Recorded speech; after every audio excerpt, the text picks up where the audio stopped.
Hi! Hello mga mare! Sa mga nagtatanong nga po pala kung magkano nga kinita ko yung sa nag-viral kong mga videos. Kaya ito, for today's video, i-elaborate ko nga sa inyong maigi kung magkano nga bang aking mga kinita sa mga viral kong mga videos. Kung inaakala nyo na porket mga milyon ng views ng aming mga videos ay malaki rin ang kita nito, pues nagkakamali po kayo. At sana ganun na nga lang mga mare na pag nag-million views ang mga videos mo, ay million din ang kinikita mo. Ay, nakaw! At yung gano'n nga mga maray, nako sana, milyones na rin ang pera ko ngayon, pero hindi, centavos pa rin.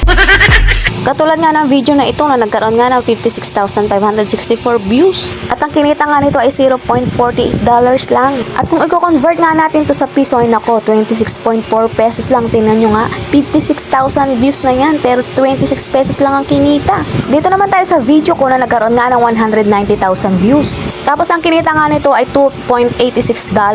Convert natin sa peso ay equals 157.3 pesos nga lang.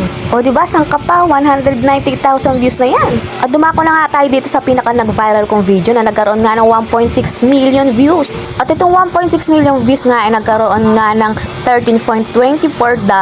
At kung i-convert nga natin ay 728.2 pesos nga lang. O diba, 1.6 million views, 700 plus lang ang kinita? Paano naman kami yayaman yan? Ito nga lang po ang kinikita ng mga viral namin videos. Ay nako, kung wala pa nga ako nag-viral na videos, nako, hindi pa nga ako makakasahod dito kay Lolo Mets. Talagang centavos nga lang po ang kinikita dito kay Lolo Mets. Tiyagaan nga lang po sa pag-upload ng video ng mga content. Ini-enjoy na nga lang namin, ganun talaga. Hindi naman kasi tayo sikat na mama vlogger. Kaya yung mga views natin ay kukunti nga lamang. At para nga po dun sa nangihinga ng tulong, nako, pasensya na nga muna po kayo. Kahit nga ako nga po ay walang-wala din pong maibili ng bigas dito tsaka gatas ng mga anak ko. At kung di nyo nga rin po alam, marami na rin po akong pinagkakautangan. Doon nga po pala sa mga pinagkakautangan ko, hindi ko po nakakalimutan mga utang ko sa inyo.